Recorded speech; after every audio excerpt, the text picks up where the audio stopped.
अब हम Schrodinger equation के बारे में पढ़ेंगे। जो पुराने मॉडल्स है, all the atomic models had certain drawback. जो भी पुराने एटॉमिक मॉडल्स दिए गए, जे थॉमसन हो या बोहर हो, इनके जो मॉडल्स थे इनमें ड्रॉबैक्स थे। ये क्या करते थे, ये they do not take dual nature and uncertainty, जो हमने पढ़ा पहले ही, उनको ये अपने एटॉमिक जो मॉडल है उसमें इसका कुछ रोल नहीं दिखाते थे। हालांकि ये सही कॉन्सेप्ट है, मगर जब उन्होंने अपने मॉडल दिए थे उन्होंने इसका कुछ भी अकाउंट नहीं किया अपने मॉडल्स में। ठीक है, तो इसी चीज़ को ओवरकम करने के लिए हमारे पास में श्रोडिंगर इक्वेशन आई, जिसने इन दोनों अप्रोचेस को अपनी इक्वेशन के थ्रू एटॉमिक ऑर्बिटल के लिए दिखाया। ठीक है, मतलब ये दोनों अप्रोचेस उसने अपनी इक्वेशन में लाए।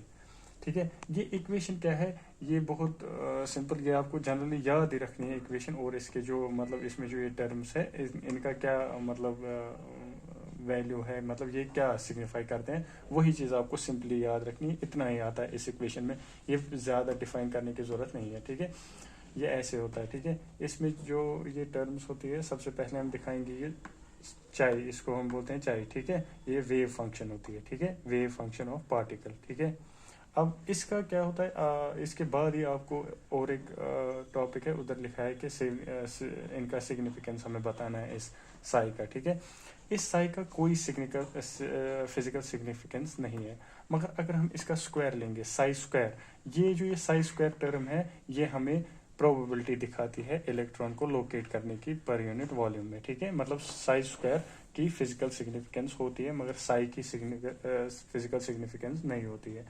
अब पहले हम ये वाली टर्म देखते हैं। ठीक है, इसका जो ये सारी टर्म है, D square psi by D X square, D square psi by D Y square, D square psi by D Z square, इसको हम बोलते हैं डबल डेरिवेटिव ऑफ साई। ठीक है, ये है इसका मतलब।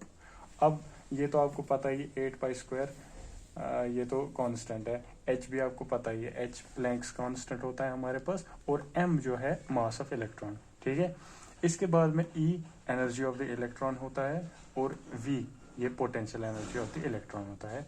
ये बस ये इसमें यही टर्म्स है, यही आपको मैंने सब कुछ बता दिया, बस इसमें इतना ही आता है। ये क्वेश्चन सिंपली यही होता है, आपको आएगा क्वेश्चन, बताओ श्रोडिंगर इक्वेशन क्या है और उसमें डिफरेंट टर्म्स का मतलब बताओ, बस इतना ही सिंपल है। अब आपको दूसरा टॉपिक इन्होंने दिया हुआ है, श्रोडिंगर इक्वेशन फॉर हाइड्रोजन। इसके लिए भी आपको सीधे ही ये इक्वेशन याद रखनी है, ये बहुत ही हेक्टिक होती है इस लेवल पे आपको समझाना। तो आप जनरली ये इक्वेशन याद रख सकते हो, और यही आपको लिखनी होगी अगर आपको आएगा। ऐसे लिखनी है आपको इक्वेशन, आर आर ये आपको रेडियल पार्ट होता है। ठीक है, और ये जो थीटा थीटा फाई और फाई, ये आपका एंगुलर पार्ट होता है, ये वाला आपका एंगुलर पार्ट है, ये आपका रेडियल पार्ट है। ऐसे ही आपको सिंपली आपको सीधे ही याद रखना है, ये आपको मैं डिफाइन नहीं कर सकता हूँ इस लेवल पे। ये जो आर आर वाली होती है, ये हमें कुछ ये जो ये इक्वेशन है, इसके हमें कुछ वैल्यूज मिलते हैं। ठीक है, उन वैल्यूज को हम कहते हैं क्वांटम नंबर्स। जैसे ये आर आर वाला है, ये हमें एन और एल देता है। ये एन और एल क्या है, ये मैं आपको अच्छी तरीके से एक्सप्लेन करूंगा, इस टाइम आपको मैं बता रहा हूँ ये क्या देगा।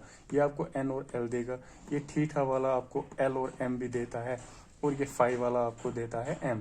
ये सारे एन एल एम ये आपके क्वांटम नंबर्स है। ये आपको क्या करते हैं, ये आपके इलेक्ट्रॉन की पोजीशन, उसकी एनर्जी, वो एक्सप्लेन करने में हमें मदद करती है। ठीक है, जैसे एन, इसको हम बोलते हैं ऑर्बिट, ये हमें ऑर्बिट बताता है, किस ऑर्बिट में है, के में है, एल में है। ठीक है, ऐसे ये बहुत सारी और चीज़ें भी बताता है, वो मैं आपको अगले वीडियो में एक्सप्लेन करके बताता हूँ। इसी तरीके से एल, ये हमें सब ऑर्बिट बताता है। ठीक है, और इसी तरीके से फिर एम हमें ऑर्बिटल बताता है। इन सब के बारे में आपको मैं अगले वीडियो में बताऊंगा। फिलहाल के लिए आपकी श्रोडिंगर इक्वेशन ये है, और हाइड्रोजन के लिए श्रोडिंगर इक्वेशन ये है। बस ये आपको सिंपली याद रखनी है, इतना ही आएगा इस इक्वेशन में। Thank you.